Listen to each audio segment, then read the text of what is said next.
মুসা Valentina বা বনৰীয়া কল কাৰ্বি জনজাতিৰ বাবে এক ৰিচুৱেল প্লাণ্ট হয়। এই কলগছৰ পাতত জলপান, কাপোৰ, ৰাইজ বিয়াৰ ইত্যাদি ৰাখি ল'ৰাই ছোৱালীক বিয়া পতাৰ বাবে ছোৱালীৰ দেউতাৰ ওচৰত প্ৰস্তাৱ দিয়ে। এই কলগছজোপাৰ লগত জড়িত কাৰ্বি জনজাতিৰ এই পৰম্পৰাৰ বিষয়ে তেওঁৰ মুখৰ পৰা শুনোৱা হওক। বিং বানানা, বনৰীয়া কল, হেৰি বানানা, ইয়াক মুসা ভেলেণ্টিনা বুলি কোৱা হয়।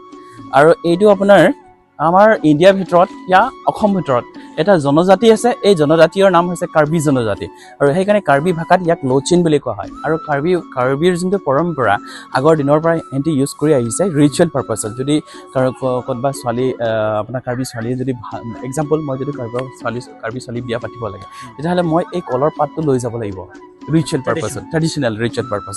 এই কলৰ পাত ওপৰত মদ লাগে, চাইমদ দিব লাগে, মানে আপোনাৰ ইংলিছত কয় ৰাইচ বিয়া। সেই আপোনাৰ 2 বটল লাগিব মানে ফাৰ্ষ্টত, তাৰপিছত আকৌ লাষ্টত 3 বটল লাগিব। 3 বটল মানে তাত আৰু মানে কিবা এটা ৰাখি মেলি, জলপান ৰাখি মেলি, ড্ৰেছ ৰাখি মেলি, গাহৰি মাংস ৰাখি মেলি, আৰু এই মোৰ যোনটো শহুৰ দেউতা তাক মানে প্ৰপ'জেল দিব লাগিব। যদি একচেপ্ট কৰে তেতিয়াহে মই ছোৱালীটো পাম।